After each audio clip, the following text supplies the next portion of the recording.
There are moments in history when nations stand on the edge of a cliff, moments when everything people believe to be permanent suddenly begins to crumble, moments when ordinary families wake up expecting another normal day, only to discover that the world they knew no longer exists. For America, that moment arrived in the autumn of 1929, and what happened next nearly destroyed the nation. Imagine waking up one morning and learning that your savings are gone. Your investments are worthless. Your bank may not survive the week. The business where you've worked for years is preparing layoffs. The future you spent decades building is collapsing before your eyes. For millions of Americans, this wasn't imagination. It became reality. At first, nobody wanted to believe it. The newspapers had celebrated endless prosperity. Politicians promised growth. Experts claimed the economy was unstoppable. America was booming. Factories were producing. Cities were expanding. People felt invincible. Then the floor disappeared beneath them. Within months, fortunes vanished. Businesses failed. Banks closed their doors. Families lost homes. Parents struggled to feed their children. Entire communities watched hope disappear almost overnight. What began as a financial crisis became something much darker, a national catastrophe. Tonight, we're going back to the day America almost collapsed, a day that changed millions of lives, a day that reshaped the nation forever, a day whose lessons remain just as important now as they were nearly a century ago, because history doesn't always repeat itself, but it often rhymes. Before we begin, take a moment to subscribe to American Chronicles. If you love true American stories, forgotten history, and powerful storytelling, you're in the right place. And I'd love to know where you're watching from. Leave a comment below and tell us your city and country. It's always amazing to see how far these stories travel around the world. Now let's go back to a time when America seemed unstoppable, right before everything came crashing down. The 1920s felt like a dream. America emerged from World War I stronger than ever. Factories worked around the clock. New inventions transformed daily life. Cars filled the roads. Radios entered homes. Skyscrapers reached toward the clouds. The nation was experiencing unprecedented prosperity. People believed the future would only get better. Investing became a national obsession. Ordinary workers bought stocks. Teachers bought stocks. Farmers bought stocks. Many borrowed money just to invest more. Everyone wanted a piece of the boom. Wall Street became the symbol of American success. The stock market climbed higher and higher. Every new record convinced people that the rise would never end. Few understood how fragile the situation really was. Beneath the optimism, dangerous cracks were forming. October 24th, 1929. New York City awakened beneath a cold gray sky. The streets of Lower Manhattan were already alive before sunrise. Streetcars rattled over steel tracks. Taxi horns echoed between towering buildings. Men in dark suits hurried toward Wall Street, briefcases in hand, convinced they were walking into another ordinary business day. Coffee shops overflowed with conversations about stocks, fortunes, and endless prosperity. No one imagined they were about to witness one of the darkest mornings in American history. Inside the New York Stock Exchange, the atmosphere felt different. It was subtle at first. A few nervous whispers, a handful of unexpected sell orders, then another, and another. The giant ticker machines struggled to keep pace as prices began falling faster than anyone could record them. Experienced traders glanced at one another with growing concern. Something wasn't right. For the first time in years, fear entered the room. At exactly the wrong moment, panic spread. Investors who had spent years believing the market could only rise suddenly rushed to sell. Every ringing telephone carried another desperate order. Every minute brought another collapse in prices. The trading floor erupted into chaos. Men shouted over one another. Papers covered the floor like autumn leaves caught in a storm. The deafening roar of thousands of voices blended into one terrifying sound. The sound of confidence collapsing. Hundreds of miles away in Detroit, John Miller had just begun another shift at the automobile factory. The rhythmic pounding of machinery filled the building. Workers focused on their assembly lines, unaware of the disaster unfolding in New York. Then the factory supervisor walked through the production floor carrying a portable radio. He stopped, turned up the volume, and every machine seemed to grow quieter as workers listened to the breaking news. Wall Street was crashing. No one spoke. The silence said everything. Across America, radios became the nation's heartbeat. Families gathered around wooden receivers in living rooms. Store owners turned up the volume for customers. Passengers leaned closer inside train stations. Barbers stopped cutting hair. Restaurant conversations faded. Everywhere people searched for the same answer. How bad was it? No one knew. Not yet. Outside the stock exchange, thousands gathered behind police barricades. Some stared at the building in disbelief. Others desperately searched the faces of brokers leaving the exchange, hoping for reassuring news. Instead, they saw pale expressions, lowered heads. Men who only days earlier had celebrated enormous profits now walked in stunned silence. The American dream was beginning to crack before the eyes of the entire nation. By midday, the ticker tape had fallen hopelessly behind. Prices were dropping faster than the machines could print them. Rumors spread through the crowds. Some claimed the market would recover within hours. Others whispered that the financial system itself was collapsing. Nobody could separate truth from fear, and fear was winning. John returned home late that evening. Sarah immediately noticed something was wrong. He hadn't lost his job, not yet, but the confidence that had filled their home only a week earlier had vanished. They sat together at the kitchen table after the children had gone to bed. The radio continued broadcasting updates. Neither of them touched their dinner for the first time. They wondered whether the future they had dreamed of was slipping away. The following days brought little relief. Selling intensified. Fortunes disappeared almost overnight. Businesses delayed expansion. Factories reduced production. Banks quietly reviewed their financial positions. The crisis was no longer confined to Wall Street. It was spreading across America like an invisible storm, and ordinary families would soon find themselves directly in its path. History would later remember this moment as the beginning of the Great Depression. But for the people living through it, there were no history books, no experts with clear answers, only uncertainty, only fear. Only the haunting realization that the strongest economy in the world had suddenly become frighteningly fragile. And as darkness settled over America, the worst was still to come. In the days following the stock market crash, many Americans tried to convince themselves that the worst was over. Newspapers urged calm. Business leaders spoke of recovery. Government officials reassured the public that the economy remained fundamentally strong. For a brief moment, people wanted to believe them. They returned to work. They reopened their stores. They carried on with their daily routines. But beneath the surface, something far more dangerous had already begun. A silent crisis was spreading through the nation's banks. Banks were built on one essential foundation: trust. As long as customers believed their money was safe, the system worked. But trust is fragile. A single rumor could travel through a neighborhood faster than any newspaper. One frightened customer became 10. 10 became 100. Before long, entire crowds gathered outside bank doors before sunrise, each hoping to withdraw their savings before it was too late. Fear had become more valuable than money itself. John Miller first heard the rumors from a coworker. "They say a bank in Chicago closed yesterday." Another man shook his head. "I heard 2 more closed in Ohio." No one knew which stories were true and which were exaggerated. But that hardly mattered anymore. Panic doesn't wait for confirmation. It feeds on uncertainty. By the time John reached home that evening, the rumors had already reached his neighborhood. The next morning, before the sun had fully risen, a line stretched down the sidewalk outside the local bank. Men stood silently with their hats pulled low against the cold. Women clutched passbooks tightly in their hands. Some had brought children because they had no one to watch them. Nobody spoke above a whisper. Every face carried the same expression: hope mixed with fear. Inside the bank, employees worked frantically.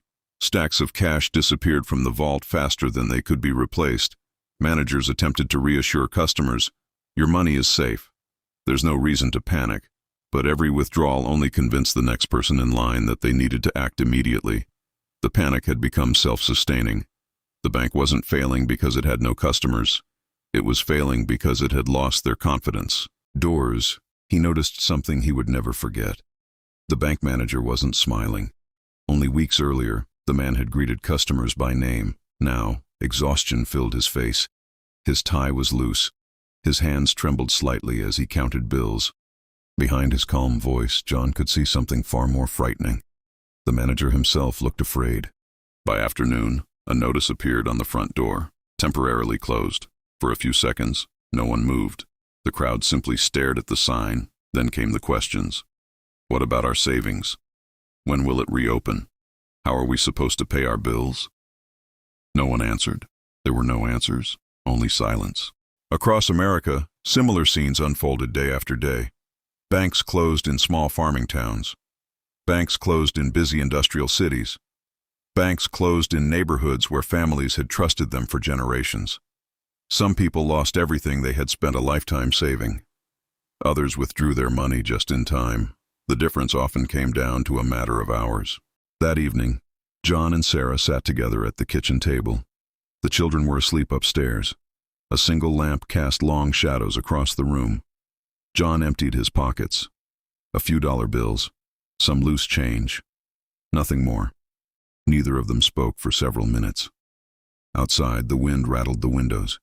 Inside, the silence felt heavier than ever. For the first time in their marriage, they were forced to consider a question neither had ever imagined asking. What if we lose everything? The bank failures marked a turning point.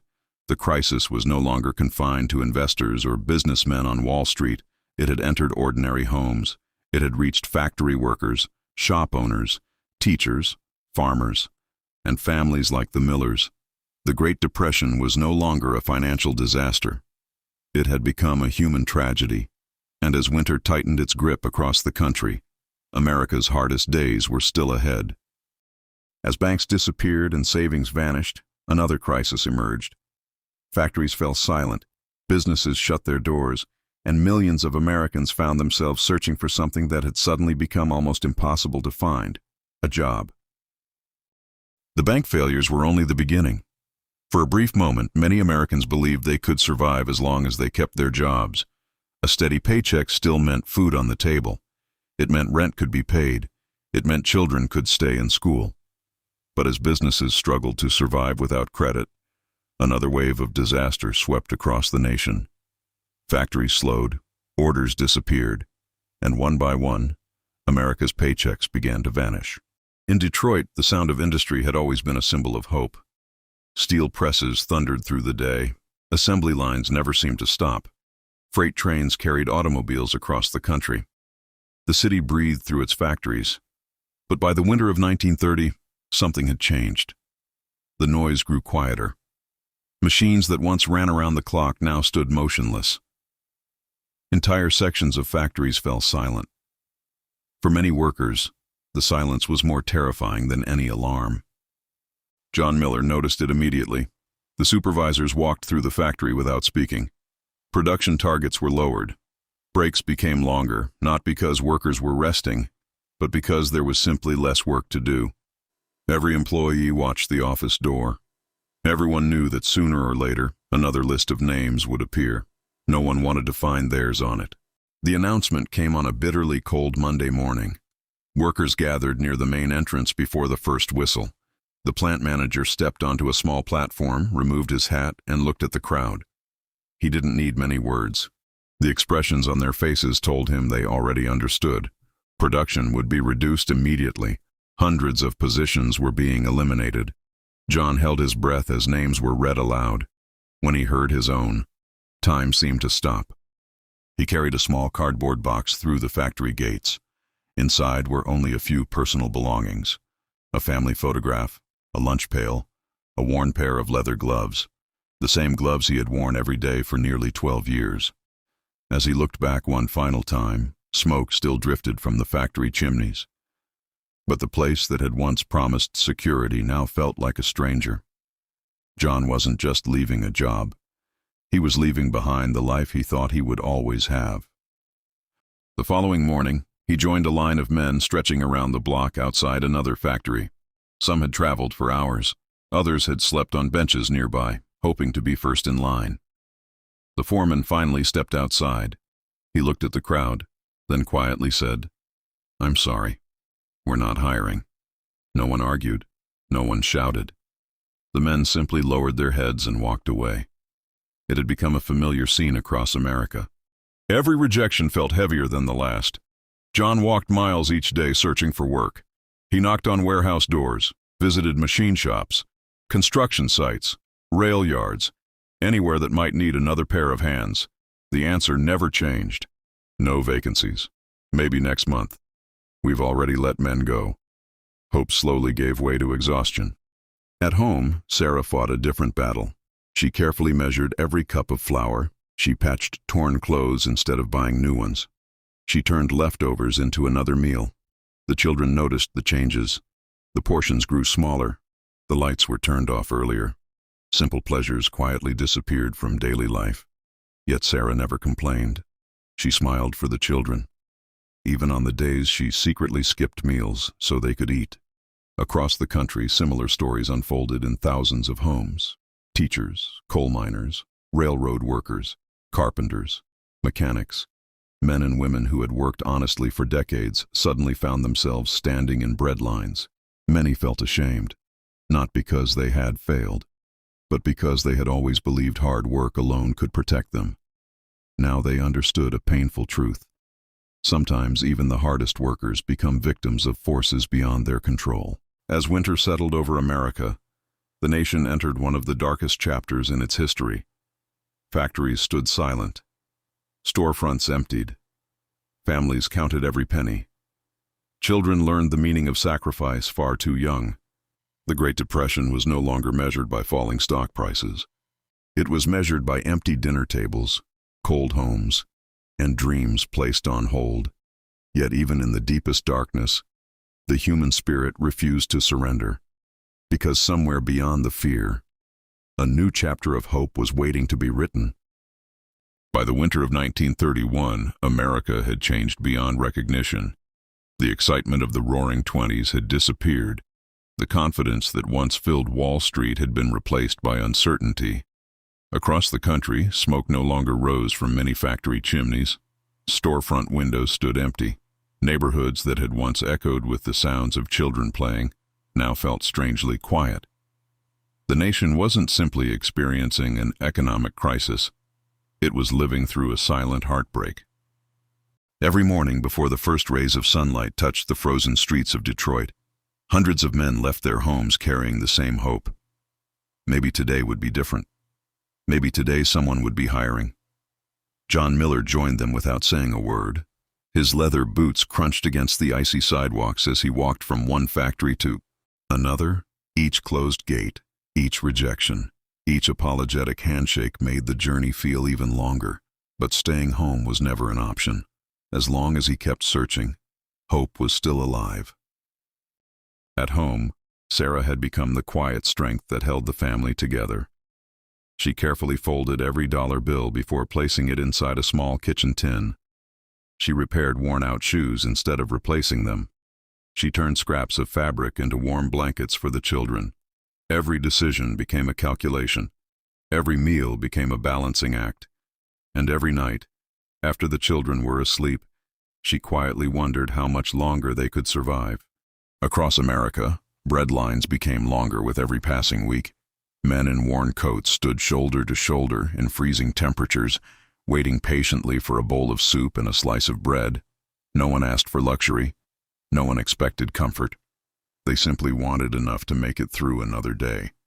For many, pride had been replaced by necessity, and that was perhaps the hardest burden of all. One afternoon, John found himself standing in one of those lines. The cold wind cut through his jacket as snow drifted across the sidewalk. He looked around. Former businessmen stood beside factory workers. Teachers stood beside veterans. Men who had once employed dozens of workers now waited for a free meal. The Depression had erased social status. Hunger treated everyone the same. That evening, John carried home a small loaf of bread and a pot of hot soup provided by a local church. The children smiled as if it were a feast. Sarah carefully served everyone first. When John noticed her bowl remained untouched, he gently pushed half of his meal toward her. She hesitated, then smiled. Without speaking, they understood each other. Love had become their greatest source of strength. As winter tightened its grip, families across the country discovered something remarkable. Communities began looking after one another. Neighbors shared firewood. Churches opened their doors to the homeless. Farmers donated what little food they could spare. Women organized clothing drives. In a time defined by loss, kindness quietly became one of America's greatest treasure. Still, the hardships continued. Children wore coats that no longer fit. Parents skipped meals so their sons and daughters wouldn't go hungry. Letters arrived announcing overdue bills. Homes were lost. Dreams were postponed.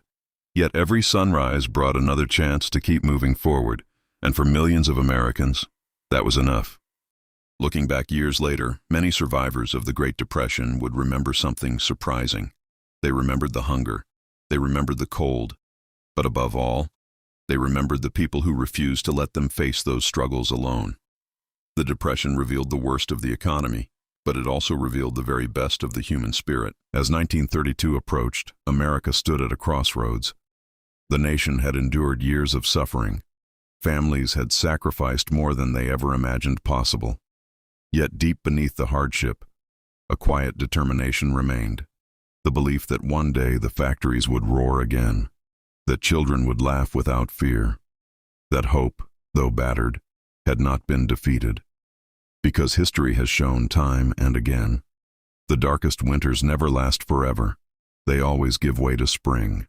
But while millions of Americans fought to survive each day, the nation itself was preparing for a turning point. A new leader was about to step onto the stage, carrying a promise that would restore hope to a country desperate to believe in tomorrow. By the beginning of 1933, America had reached its breaking point. Nearly every family knew someone who had lost a job. Nearly every neighborhood had empty homes. The laughter that once filled city streets had been replaced by long lines outside banks, soup kitchens, and employment offices. For more than 3 years, millions had waited for life to return to normal. Instead, each season seemed to bring new hardship. Many Americans began asking the same painful question. Had the American dream come to an end? John Miller no longer counted the days without work. He had stopped marking the calendar months ago.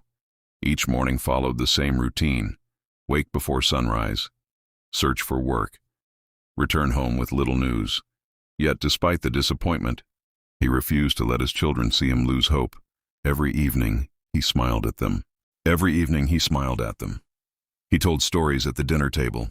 He reminded them that difficult times never lasted forever, even when he wasn't sure he believed those words himself. Across the nation, frustration grew louder. Communities demanded action. Business owners pleaded for relief. Farmers struggled to keep their land. Workers searched desperately for opportunity. America wasn't simply facing an economic crisis anymore. It was facing a crisis of confidence. People needed more than jobs. They needed someone who could restore their belief in the future.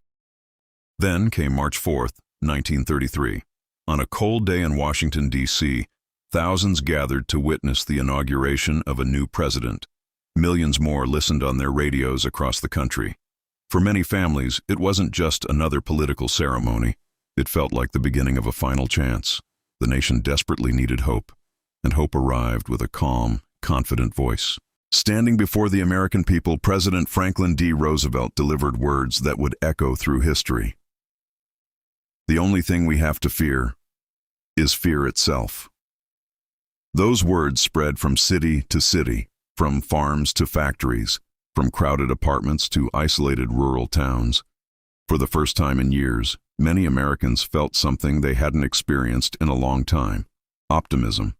Not because their problems had disappeared, but because someone finally believed they could overcome them. Within weeks, sweeping changes began. Banks were temporarily closed while the government worked to stabilize the financial system. New emergency programs were introduced. Public confidence slowly returned. People cautiously began depositing money back into banks. The panic that had paralyzed the nation started to fade. The recovery would not happen overnight, but America had finally taken its first step forward. Soon, new opportunities appeared. Roads were repaired, bridges were built, schools and public buildings rose across the country. Thousands of unemployed men found work through government projects. John Miller was one of them. When he received the letter offering him a position, he read it twice before speaking. After years of uncertainty, someone was giving him another chance. His first paycheck wasn't large. It wasn't enough to erase the years of hardship. But when he placed it on the kitchen table, Sarah looked at him with tears in her eyes. It wasn't the money that mattered. It was what it represented. Dignity. Purpose. A future they had almost stopped believing in. That evening, for the first time in years, the Miller family sat down to dinner without wondering what they would eat the next day. Across America, recovery came slowly. Some businesses reopened. Factories gradually increased production. Neighbors helped neighbors rebuild their lives. Children returned to school with renewed hope. The scars of the Great Depression remained visible everywhere. But so did something else. Resilience. The quiet determination of ordinary people who had refused to surrender, even when the odds seemed impossible. The Great Depression did not end in a single speech. It did not disappear with one election or one government program. Recovery came one family at a time, one paycheck at a time, one act of kindness at a time. America had stared into the abyss, and somehow found the strength to keep moving forward. But the lessons of those difficult years would never be forgotten. They would shape an entire generation, and forever change the nation they loved. The stock market eventually recovered. Factories roared back to life. Cities grew once again. But the greatest legacy of the Great Depression wasn't economic, it was human. The men, women, and children who survived those years carried lessons that would define America for generations to come. The years passed. Factories slowly came back to life. Storefronts reopened. Railroads once again carried the heartbeat of American industry across the country. The panic that had consumed Wall Street became a memory. But for the millions who had lived through the Great Depression, nothing would ever feel quite the same again. Some scars cannot be seen, yet they remain for a lifetime. John Miller returned to work with a different perspective. Years earlier, success had meant a growing bank account, a bigger house, a newer car. Now, success meant something far simpler, a warm meal shared with his family, a steady paycheck, the laughter of his children around the dinner table. The Depression had changed his definition of wealth forever. Sarah never forgot the winters when every loaf of bread mattered. Even after life improved, she continued saving every penny she could. She repaired clothes instead of replacing them. She stored extra food in the pantry, not because she expected another depression, but because she had learned how quickly security could disappear. Millions of American families carried those same habits for the rest of their lives. The children who grew up during those difficult years became adults with a quiet strength. They understood sacrifice. They valued hard work. They respected opportunity. Many would later raise families of their own, sharing stories of the hardest years America had ever known, not to inspire fear, but to teach gratitude. Historians often measure the Great Depression through statistics, unemployment, bank failures, economic losses. Those numbers are important, but they tell only part of the story. The true history lives in ordinary kitchens, on factory floors, in handwritten letters, and in the memories of families who refused to give up. That is where the real story of America can be found. The Great Depression reshaped the nation in ways few could have imagined. It changed the relationship between citizens and government. It transformed the banking system. It influenced labor laws. It strengthened financial oversight, and it reminded an entire country that prosperity should never be taken for granted. The lessons learned during those years continue to shape America even today. Perhaps the greatest lesson wasn't economic at all. It was human. When everything else disappeared, people discovered something that could not be measured in dollars. Compassion, neighbors helping neighbors, communities standing together, families refusing to abandon one another. During the nation's darkest chapter, humanity became America's greatest strength. John sometimes walked past the old factory where he had once feared his future was over. The machines were running again. Workers hurried through the gates. Young men laughed during their lunch breaks. Unaware of how close America had once come to losing everything, he would pause for a moment, take a deep breath, and quietly remind himself how precious ordinary days truly are. History often remembers presidents, generals, bankers, and powerful leaders. But nations are not built by famous names alone. They are built by ordinary people, by mothers who skipped meals so their children could eat, by fathers who searched endlessly for work, by neighbors who shared what little they had. Their names may never appear in history books, but without them, America could never have recovered. The Great Depression was one of the greatest tests in American history. It challenged the nation's economy, its institutions, its confidence, and its people. Yet America did not collapse. It endured. It adapted. It rebuilt, because even when hope seemed impossible to find, millions of ordinary Americans refused to stop believing in tomorrow. And perhaps that has always been the true strength of the United States. Nearly a century has passed since those dark days. The buildings have changed. The skylines have grown taller. The factories have become more modern. But the lessons of the Great Depression still echo across generations, not as warnings of failure, but as reminders of resilience. If this story teaches us anything, it is that even the strongest nations can stumble. Even the brightest futures can suddenly become uncertain. But history also teaches us something equally important. A nation is never defined only by the crises it faces. It is defined by how its people respond to them. Thank you for watching American Chronicles. If you enjoyed this documentary, don't forget to subscribe, like this video, and share it with someone who loves American history. And before you go, leave a comment below telling us where you're watching from.